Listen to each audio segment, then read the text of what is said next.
Muy buenos días a todos, que el Señor les bendiga. Muchísimas gracias por acompañarnos en nuestro segundo foro. Estamos muy contentos de poder recibirles acá en la Casa de la Biblia. Me presento, mi nombre es Javier Fallas, yo soy el director de proyectos de la Sociedad Bíblica.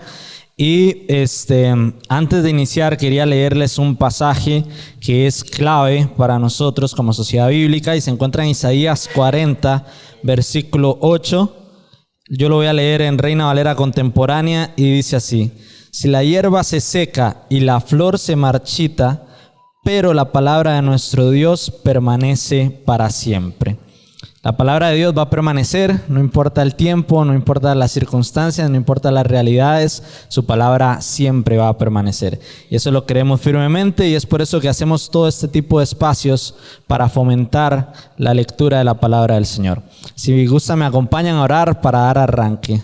Señor Jesús, dice tu palabra que donde hayan dos o más reunidos en tu nombre, tú vas a estar. Y sabemos que tú estás hoy acá, Señor. Te pido, Señor, que tu palabra sea como esa espada de doble filo que penetra lo más profundo de nuestro ser, Señor. Te pido, Padre, que este sea un hermoso tiempo donde podamos profundizar en ella y aún así más poder llevarla a la práctica, Señor. Que más personas se puedan encontrar con tu palabra. Doy gracias por cada una de las personas que está acá, Señor, que tú has llamado por nombre y apellido, para que sean de influencia en sus comunidades, para que sean influencia en nuestro país, Señor. Y que tu palabra fluya como río, Señor, por todo el país y que más personas puedan aceptar y conocer tu hermoso evangelio. A ti damos la gloria, Señor, en tu nombre santo. Amén y amén. Muchísimas gracias. Como Sociedad Bíblica estamos generando este tipo de espacios porque queremos enfocarnos en 3 palabras claves para nosotros acerca de la palabra. Queremos que la Biblia sea visible, queremos que la Biblia sea accesible y queremos que la Biblia sea relevante para el país. Entonces, este tipo de foros, este tipo de espacios lo que nos permite es generar discusión bíblica, ¿verdad? Que podamos profundizar acerca de la palabra, conocer acerca de la palabra y aún más importante, poder llevarla a la práctica. Queremos invitarlos a cada uno de ustedes a que puedan ingresar a crbiblica.com, que es nuestra página. Ahí hay una ventanita con la palabra foros. Y ahí van a encontrar nuestro foro anterior que fue con Harold Segura y trató acerca de la Biblia como pilar de la reforma. Y ahí van a encontrar también recursos para descargar. Y también después de esta sesión que vamos a tener hoy, van a encontrar la grabación y la transcripción de esta sesión. Entonces ahí ustedes pueden ingresar y encontrar toda la información relevante con respecto a los foros. Y también hay otra pestañita que se llama Cómo ayudar. Y ahí hay 3 formas en las que ustedes nos pueden ayudar a continuar con nuestra misión de poder llevar la palabra a todas las personas. Una de ellas es a través de la oración, que consideramos sumamente importante. Tenemos un grupo de intercesión y también tenemos muchas personas que nos acompañan en oración. Si ustedes ahora bajan y se quedan un momento en la tienda, van a encontrar una cajita de peticiones. Ahí pueden dejar su petición y constantemente nos encontramos en oración. La segunda es a través del voluntariado. Entonces, si ustedes en sus ministerios, en sus iglesias, cuentan con personas que quieren formar parte de nuestros proyectos, esa es otra forma en la que podemos trabajar y asociarnos, ¿verdad? La Sociedad Bíblica tiene varios proyectos que trabajan con comunidades indígenas, trabajan cárceles, trabajamos con personas en condiciones marginales. Y si ustedes están trabajando con esa población, queremos asociarnos con ustedes para llevar la palabra de Dios. La Sociedad Bíblica tiene recursos bíblicos que le pueden resultar beneficiosos a ustedes para la misión que están cumpliendo. Y la tercera tiene que ver con el dar. ¿Y cómo se puede dar? Ustedes pueden realizar ofrendas, donaciones o inclusive cualquier elemento que ustedes compren o producto que compren en la tienda. La mayoría de ese dinero va destinado a nuestros proyectos de bien social y también va destinado a este tipo de espacios que queremos continuar haciendo gratuitos y en servicio de las iglesias, ¿verdad?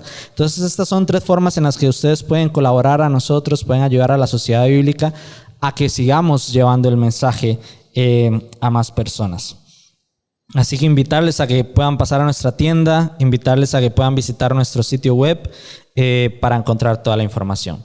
Ahora, sin más, vamos a arrancar para ser solidarios con el tiempo de ustedes. Todavía faltan bastantes personas por llegar, pero por una cuestión de respeto con aquellos que llegaron temprano, es decir, con todos ustedes, vamos a arrancar. Para el foro del día de hoy, contamos con la doctora Tirsa Ventura, la cual es profesora e investigadora, es doctora en Ciencias de la Religión con énfasis en la Biblia, doctora en Educación con énfasis en Mediación Pedagógica, coaching ontológica, consultora y conferencista internacional, autora de libros y artículos académicos, lectura de la Biblia desde una perspectiva afrodescendiente y desde las mujeres. Entonces yo quiero pedir que podamos recibir con un fuerte aplauso a nuestra invitada del día de hoy, Tirsa Ventura.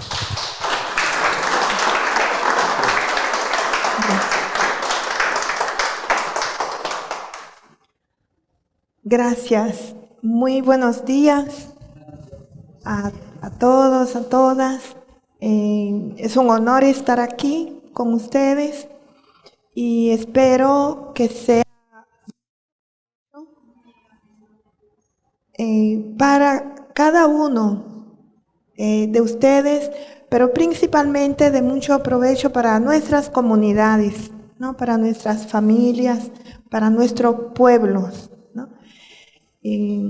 Yo siempre digo que ser invitada a conversar, a dialogar sobre la Biblia ya es una ganancia.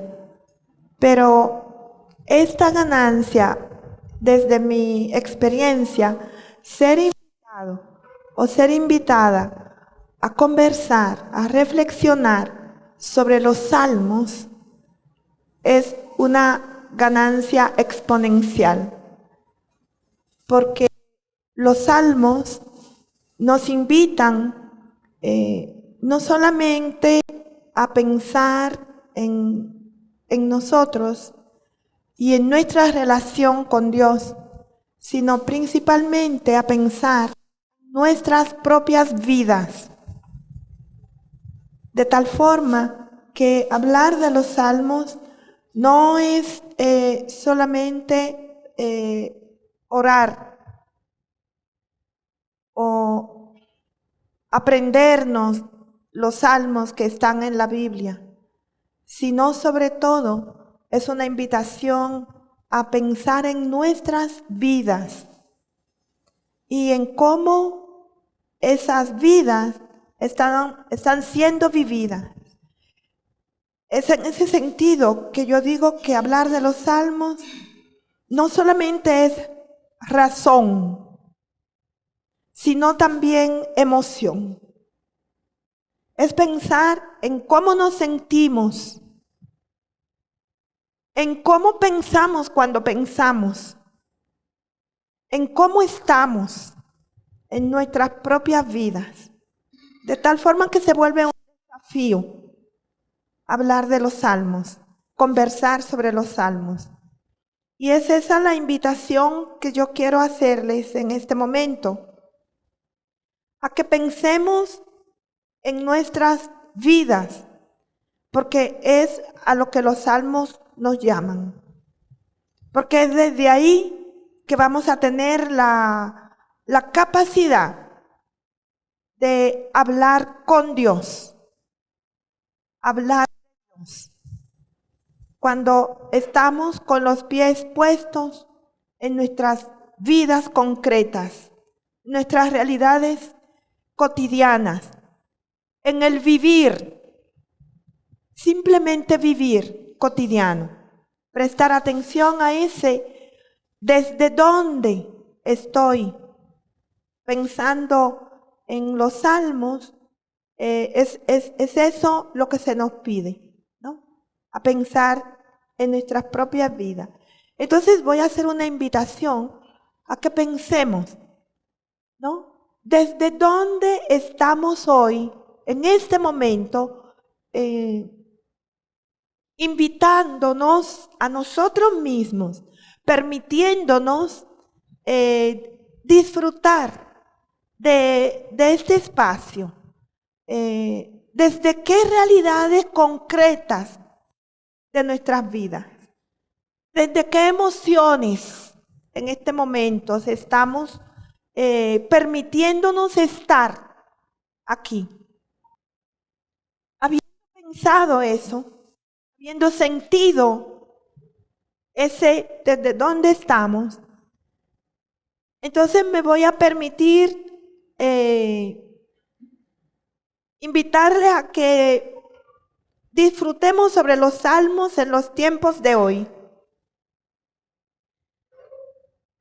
Y este tema, cuando lo pensé y lo hice parte de mí, lo sentí,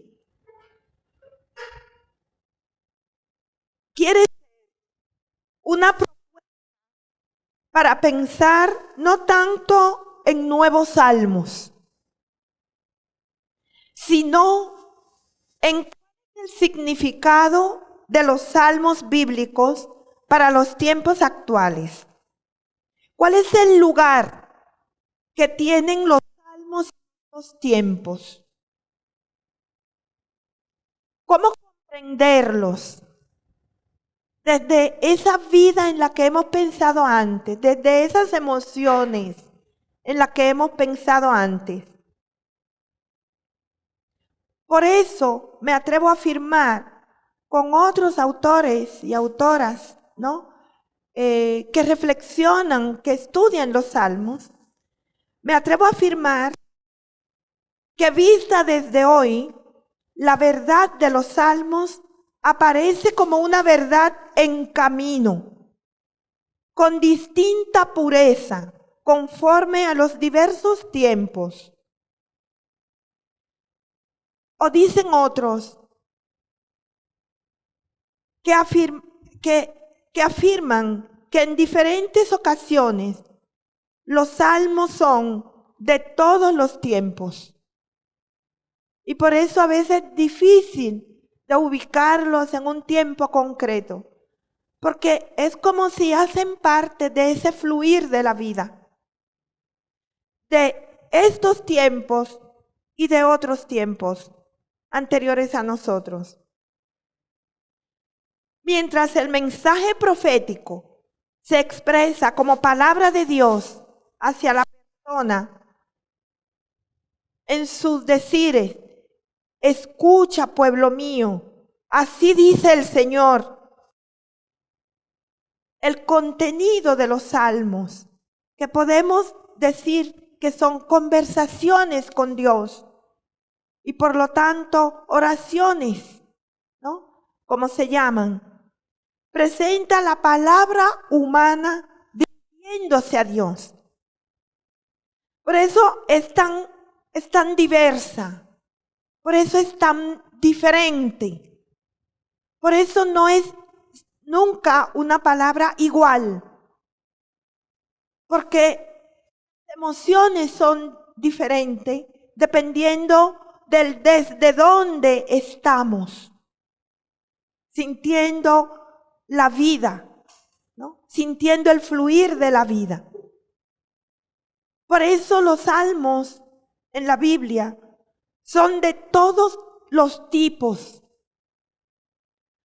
Por eso revelan la vida, expresan agradecimiento, expresan pedidos, expresan sueños, expresan deseos y cuentan también sobre cuestiones concretas, como son el trabajo, la casa, la enfermedad, el dolor, la naturaleza, los pájaros, el agua, los árboles. Hablan de todo, porque tienen que ver con la vida, porque tienen que ver con el vivir en su dinámica cotidiana. Los salmos son composiciones poéticas, religiosas, si queremos, localizadas en la Biblia y, como sabemos, en la parte que conocemos como el Antiguo Testamento, tenemos todo un libro que se llama el Salterio, donde están recogidos una gran cantidad de salmos, 150. Pero esto no lo limita a ese solo espacio, a ese solo libro, sino que ellos se escapan. Y justamente yo voy entendiendo por qué. Porque tienen que ver con el fluir de la vida. No pueden estar reprimidos. Entonces se escapan al Salterio y encontramos salmos por todas partes en la Biblia. En muchos textos que no son el Salterio específicamente, ¿no? Son como el agua, ¿no? Son como el rocío. Invaden, se apoderan, ¿no?, de todos los espacios, por lo que decíamos antes, porque tienen que ver con las realidades concretas del vivir. En el Primer Testamento, en este Antiguo Testamento, como lo conocemos normalmente,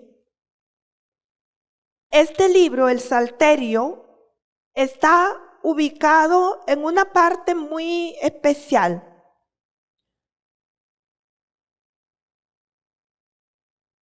Ustedes saben, y esto solo como información así extra, ¿no? Les voy a dar así unas extras también, ¿no? Para que nos ayude a ubicarnos mejor, ¿no?, en estos textos. Ustedes saben que algunos autores, a mí me gusta siempre decir algunos autores, porque a veces nosotros leemos otro y dicen otras cosas, ¿no? Y no está mal. Entonces, algunos autores establecen una estructura para entender cómo está organizado los libros, ¿no?, los textos en el Antiguo o Primer Testamento. Y la clasificación que se conoce como la clasificación hebrea nos organiza los textos generalmente de esta manera. Yo le llamo como un trípode, ¿sí? Por un lado tenemos la Torá, ¿no?, donde están las instrucciones, ¿no?, donde tenemos los 5 libros conocidos como el Pentateuco, ¿no?, la Torá, del Génesis al Deuteronomio.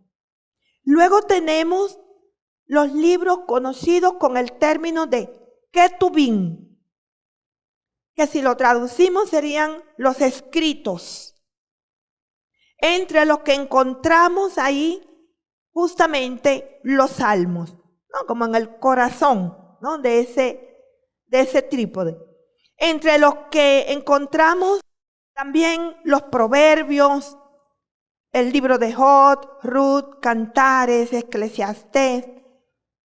Todos estos libros que muchas veces no conocemos porque han sido traducidos por otras denominaciones, ¿no?, pero que los salmos hacen parte de ese grupo, que se conocen muchas veces como los libros sapienciales, algunas veces, ¿no?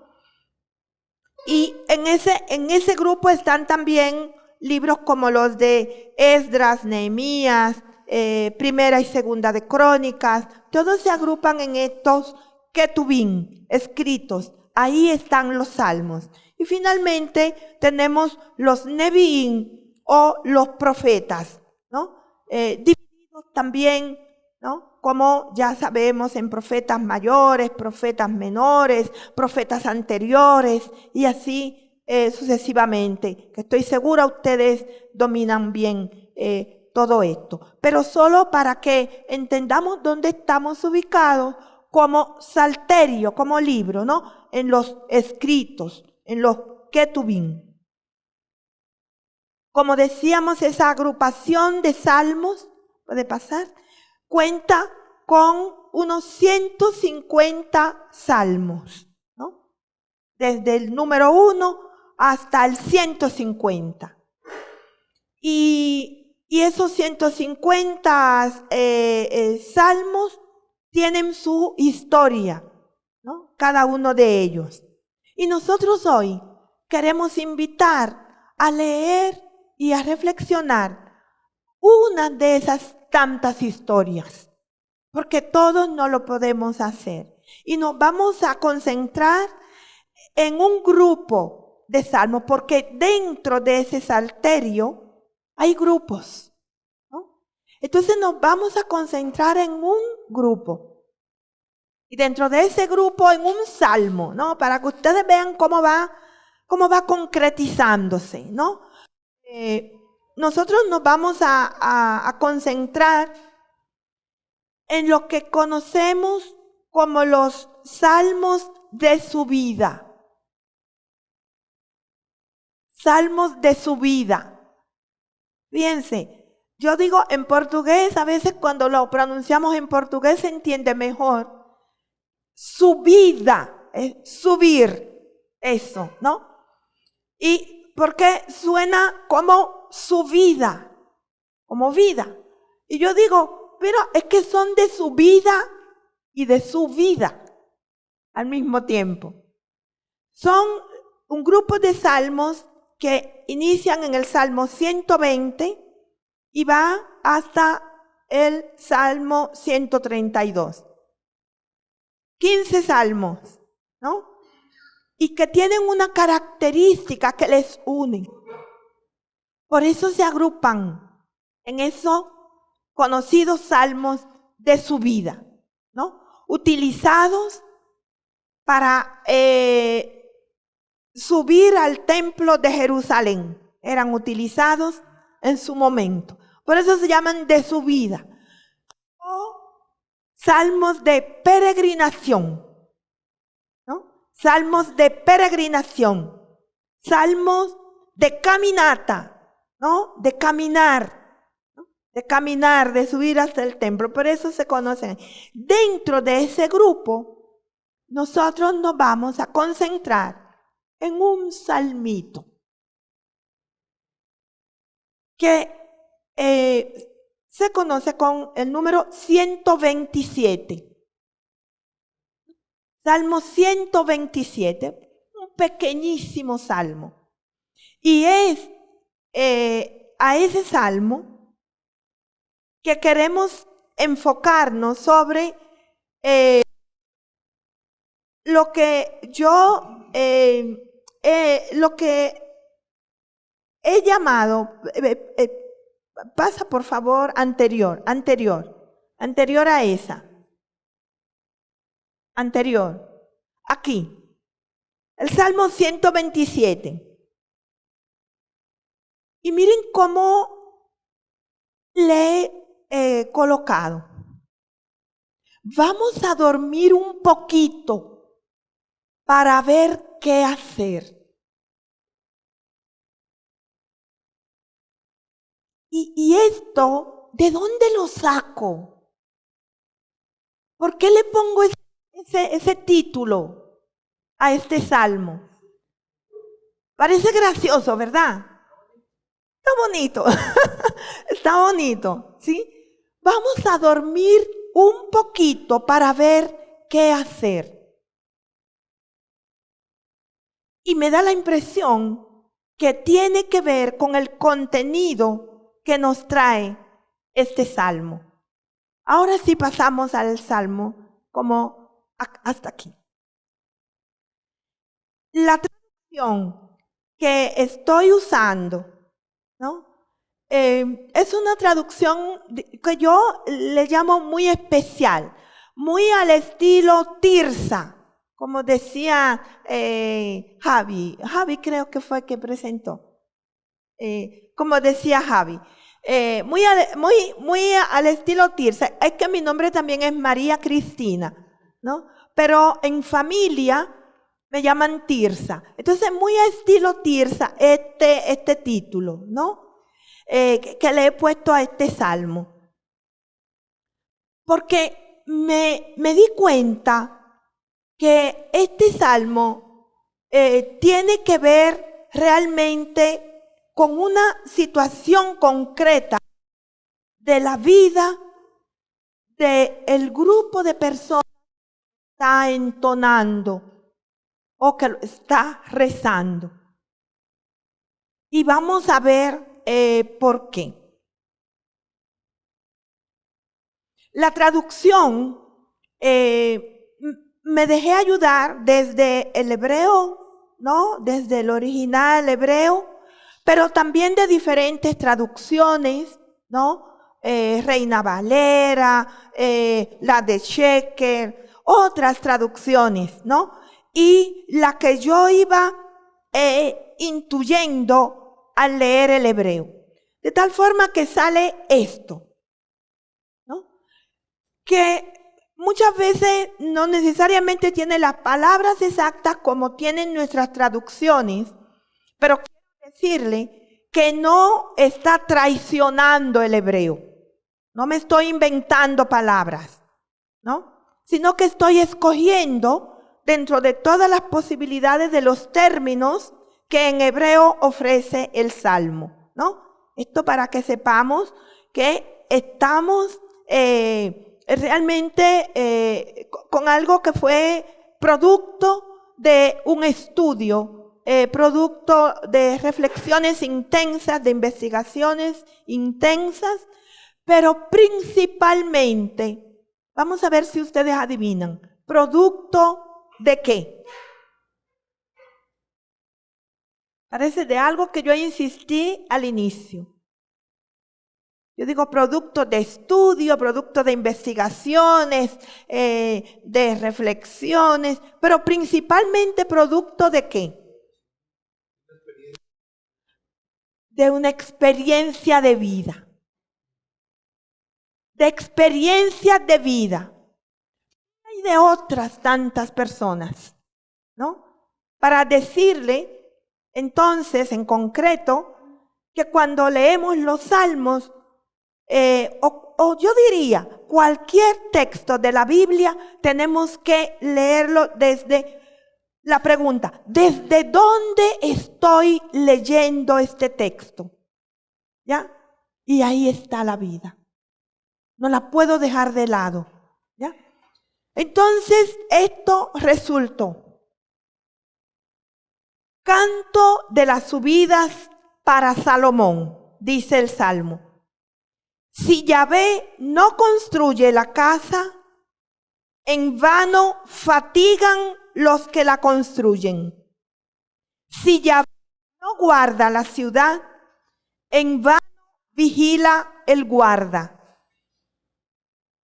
En vano para ustedes los que temprano levantan, los que demoran sentar, los que comen del pan de los dolores. Así dará para su amado sueño. Ea, herencia de Yahvé, hijos, salario fruto del vientre, como flechas en manos del guerrero, así hijos de la juventud. Feliz el hombre fuerte que llenó su aljaba de ellos. No se avergonzarán si hablaren a enemigos en el portón. Entonces, podemos sentir aquí varias características literarias. Primero, a ese nivel, me llamó a la atención los cambios las combinaciones que hay en el texto de singular y plural. De alguien que habla, pero que incluye a otros. Alguien que canta o reza u ora, pero incluye a otros, ¿no? Esa fue la primera impresión que me dio cuando lo terminé de traducir, de trabajar con esta traducción. En vano para ustedes los que temprano levantan. Aquí está hablando de un grupo de personas concretas, ¿no? Que tienen unas realidades concretas. Y entonces me doy cuenta también a ese nivel literario que el Salmo tiene 2 estrofas. Y hablamos de estrofas en los Salmos porque son poesía, porque son cantos. Entonces hablamos de estrofas. Entonces tiene 2 estrofas. La primera estrofa comienza con la introducción, ¿no? Versículo 1, el título, que vamos a ver que tiene una importancia significativa ese título ahí. Y va hasta el versículo 2, la primera estrofa, versículo 1 al versículo 2. Y la segunda estrofa comienza en el versículo 3 y va hasta el versículo 5. Un salmo pequeñísimo, 2 estrofitas, pero lleno de un poder inmenso, una potencia inmensa, ¿sí? Y eso me llamó a la atención.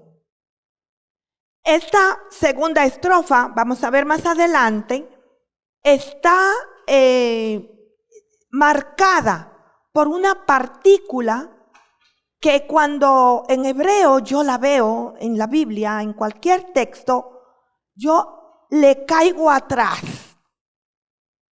Significa, le presto atención.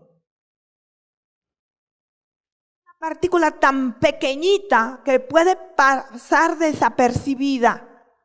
Sin embargo, tiene un poder de mostrarnos algo que no hemos visto antes, ¿no? Y es esa que estamos traduciendo aquí como Ea, ¿no? Y así, ¿no? Ea, es como,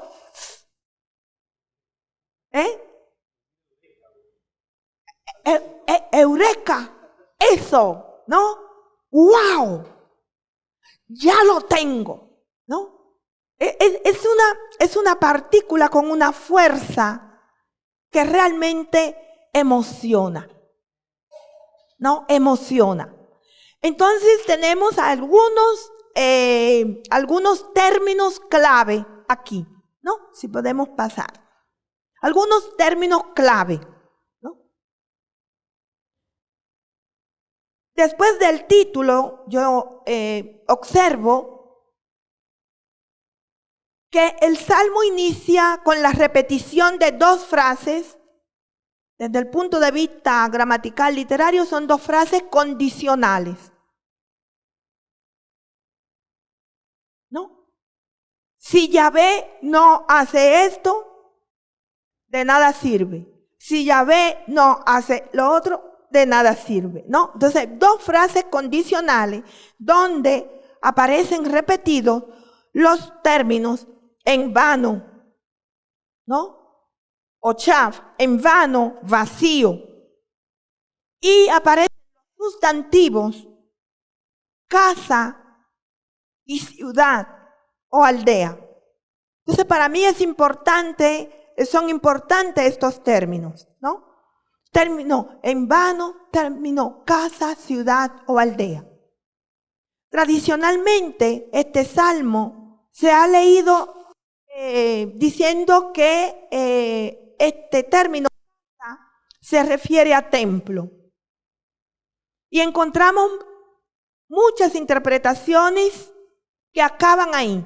Y dicen aquí, Beit, casa, es el templo.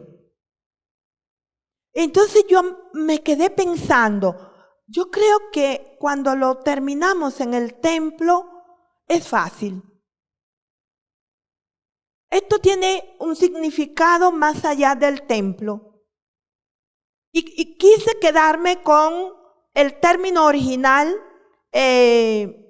así, Beit, casa, porque casa no solamente es la estructura. Casa es también la gente, los humanos que están dentro de ella. Por lo tanto, en este salmo concretamente, casa es familia. Y eso lo vamos a ver por qué logro llegar a esa conclusión. Entonces, yo digo, cuando decimos que el templo no está mal, pero yo creo que es muy fácil. Lo acabamos muy fácil. Y esto tiene algo más que quiere decirnos. Los otros términos importantes que levanto aquí son el de construir, que son verbos que aparecen, construir, pero aparece otro verbo que para mí es importante, que es el verbo amal, que es fatigar, cuando lo traducimos. Fatigarse, trabajar con fastidio. Entonces, aquí nos está hablando también el salmo, el salmista, de una situación concreta de vida. No solamente de un lugar en la familia, sino de una situación concreta. Trabajo, pero no cualquier trabajo. Trabajo amargo, trabajo fatigoso, trabajo que oprime, trabajo que abate. Cuando vemos el término amal, no es cualquier trabajo, hay que caerle atrás.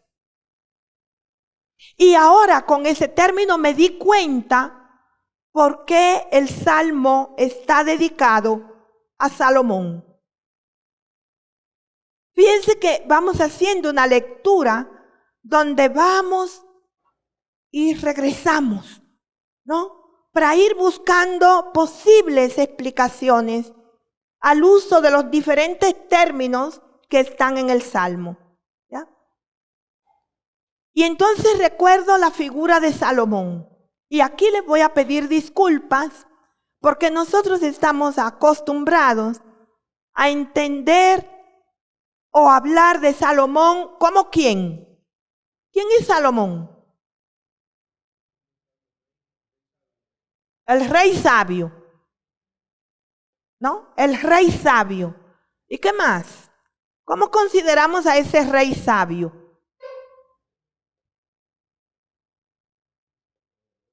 Poderoso, pacífico, buena gente. ¿Cierto? Buena gente. Así nos enseñaron. Así nos hablaron de Salomón. No era un hombre de guerra. ¿No? Era pacífico, era un rey sabio. ¿No? Y aquí yo le voy a pedir por eso disculpas. Porque cuando yo descubrí quién era, a mí me dolió también. Porque yo había aprendido en la escuela dominical todo eso. Y después, cuando leímos, encontramos que Salomón, en su experiencia como rey, primero le quitó el reinado al hermano. Por ahí comenzó el bandidaje, ¿no? Segundo, impuso trabajo esclavo. Y eso no lo invento yo, lo dice Primera de Reyes. Y segunda. Tercero, desforestó el Líbano. Arrancó los árboles valiosos. ¿Sí? Esa es la imagen que hay en la misma Biblia de Salomón. Entonces, cuando yo veo que este salmo aparece el término amal y está dedicado a Salomón, yo digo, uy, mi Dios, aquí el salmista está con dolores. Nos está diciendo algo que tiene que ver con amargura. Nos está queriendo decir algo que está sintiendo en lo más profundo.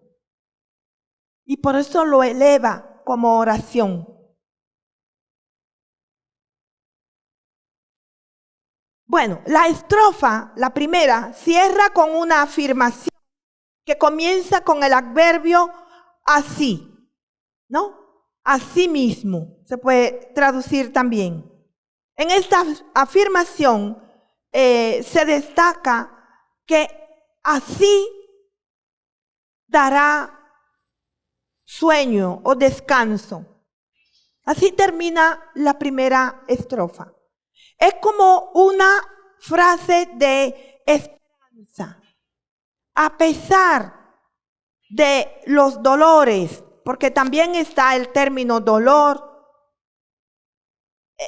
El término dolor aparece, ganar el pan con dolores. ¿De qué vale? ¿No? Es lo que está diciendo el salmista. Y al final dice, así, en algún momento habrá descanso. Esto es un trabajador que está gritando esto. Un trabajador que está siendo explotado y que solo le está dando para comer el pan con dolores, dice el Salmo. ¿No? El pan con dolores, pero no pierde la esperanza. Va a haber descanso, dice el salmista. Y ahí comienza entonces la segunda estrofa. Ea. Ahora viene la clave. En esa segunda estrofa aparecen términos muy interesantes que tienen que ver términos como vientre, hijos, salario. Entonces ahora como que cambia el panorama y dice, mira, la clave no es el dolor del trabajo amargo. La clave son los hijos. La clave es el salario, ahora son la herencia, son los hijos. Y el salario son los hijos. Miren qué interesante. Y eso me hizo devolverme a otros textos del Antiguo Testamento y recordar que en la mayoría de los textos, cuando se tiene la palabra o el término herencia, está relacionado con la tierra, ¿cierto? En este salmo la herencia está relacionado con los hijos. ¿No? Cambia significativamente. Entonces, las dos estrofas que forman el salmo parecen ser dos proverbios. Se trata de un consejo para transmitir una enseñanza. Cada uno de los versículos tiene estilos diferentes de presentar las informaciones que trae. Las dos estrofas tienen relación entre sí. Esas características permiten que todo el salmo lo consideremos como un salmo sapiencial. Y estratégicamente también, el poner el título de Salomón arriba lo dejaba pasar.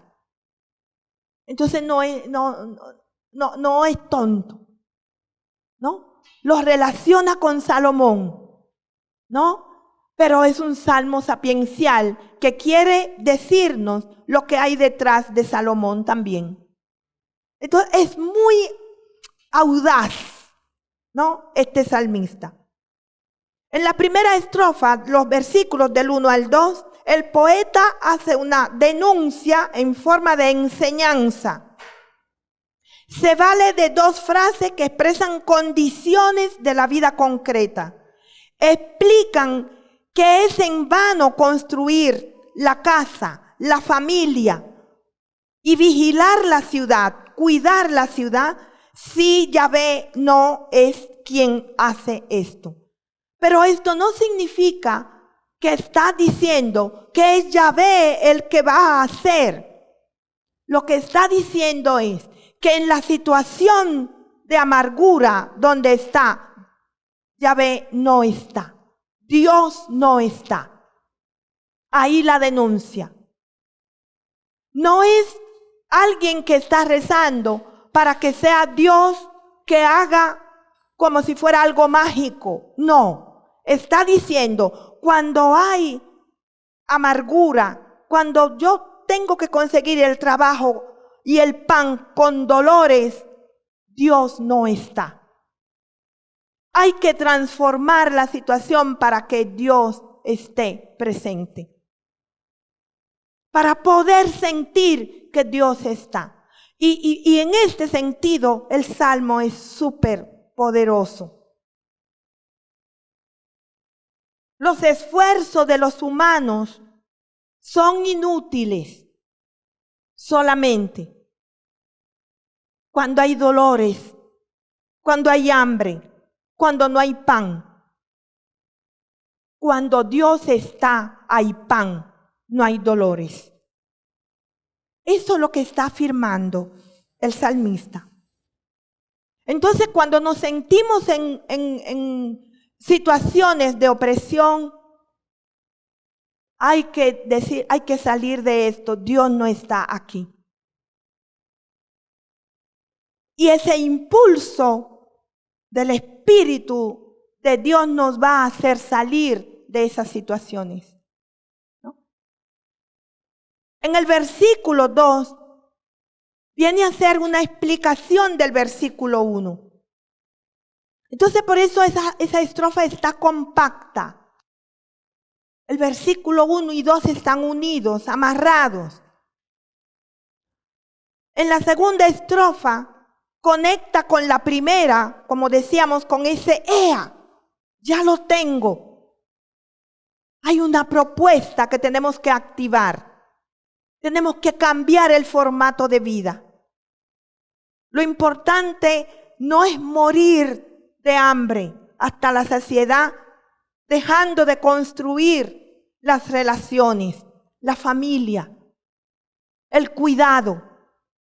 Tenemos que construir esto que Dios quiere y es esto donde Dios se hace presente.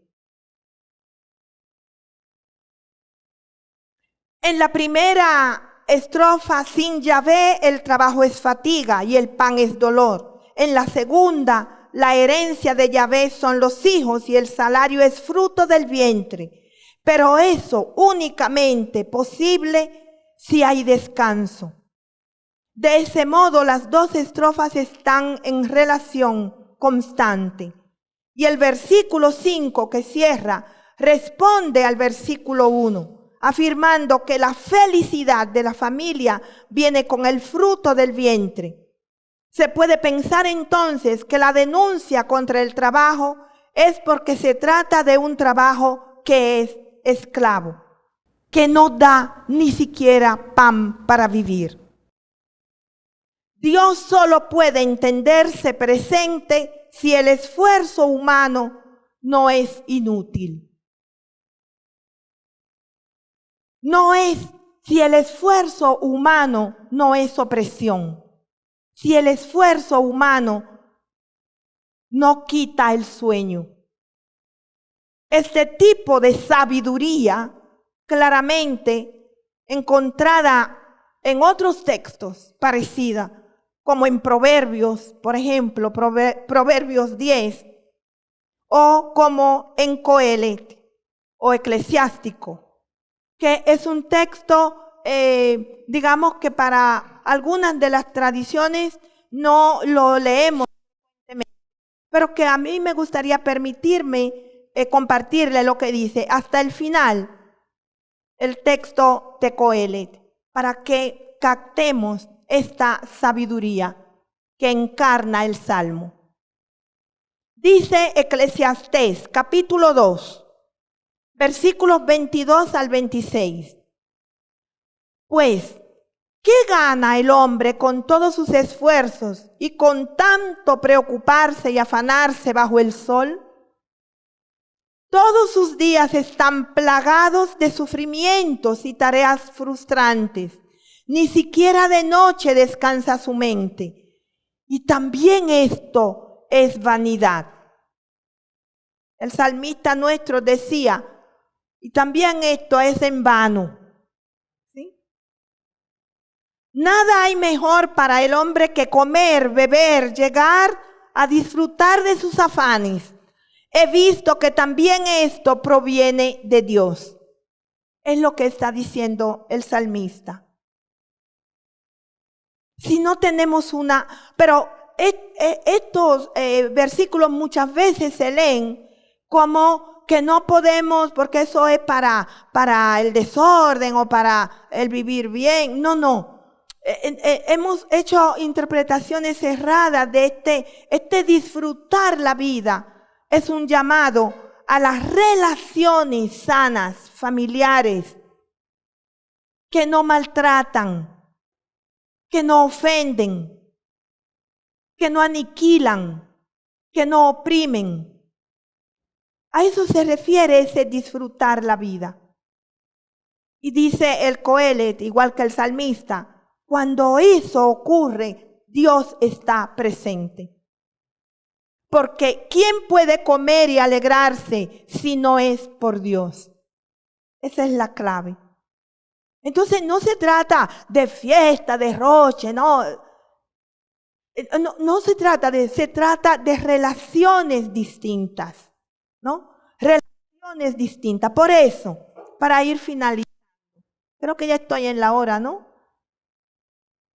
Ustedes me ayudan, ¿no? Eso. Cierro con esto.